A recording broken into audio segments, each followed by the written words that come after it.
Former FAA administrator and Archer Aviation Chief Safety Officer Billy Nolan. Hi, Billy. Good morning.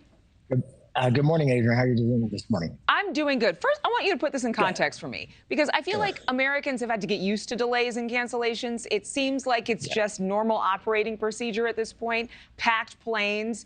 Is this week really that much worse than any other over the past few years?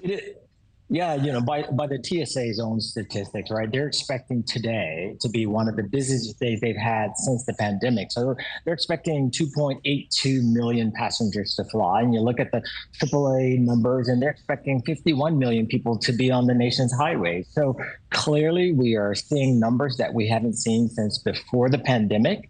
So, as your reporter pointed out, this weekend will certainly be one that will be the need for patience to be able to arrive at the airport early, be prepared for long lines, and again, not to allow sort of that summer heat as we prepare and enjoy the 4th of July weekend to impact us. So is United CEO correct in saying the FAA is contributing to some of these issues? When you look at all the data, certainly during the time that I sit in the administrator's chair, you look at the overwhelmingly the delays rest with the airlines themselves. The FAA, on average, there's about 8 to 12% of delays on any given day could be contributed to the FAA. That being said, the FAA during the time I was there, and they continue to have put more controllers through the pipeline. The FAA is on track this year to hire 1,500 controllers, another 1,800 controllers next year. That being said, also is being able to get those through the pipeline from the time they enter training to the time they become fully certified. That takes about 2 to 3 years. So that's something that the industry and the FAA should continue to make a priority there. But when it comes together, overwhelmingly delays are on the part of the airlines. So in terms of contributing to the delays, we've seen some weather issues. We've seen the Canadian wildfires. What is exactly the problem here? Is it staffing shortages?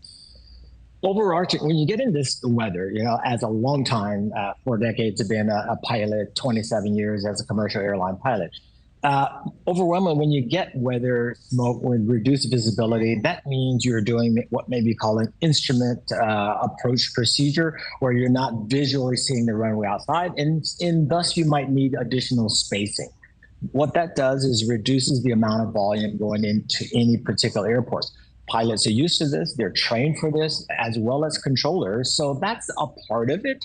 But overarchingly, we've just got more people flying. And that's a good thing for the nation. And this is something we need to be aware of. Again, we're seeing numbers that we haven't seen since before the pandemic. But more people are flying. Are less people working? Are we seeing fewer pilots? With regard to my flight that was delayed both times this week, the pilots couldn't meet the plane on time. So we had the plane. It was late, but it came in.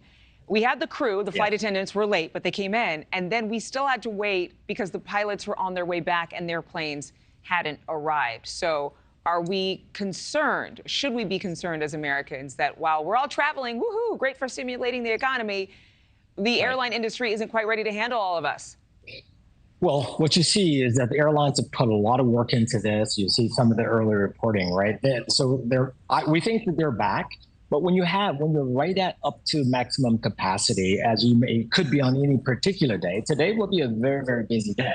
And that means on the part of airlines to ensure that they've got the staffing they need, both for their pilots, their flight attendants, but not just those, but for their ground handlers, their agents, et cetera. It's an entire ecosystem. And the TSA is ready as well. So it is busy. But both sides, all sides, as was relayed earlier, right? It's about collaboration, it's about communication, and mostly it's about transparency. And this is what the airline owe the flying public, to make sure that they can meet the demands of their network.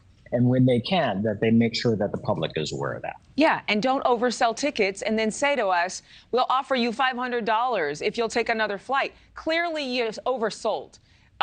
So it's probably wise to kind of put that out front. I think that would be, anyway. I think it would be nice. Billy Nolan, thank you for your time. We appreciate you. Have a great and safe holiday weekend. Thank you. You too as well. Thank you very much.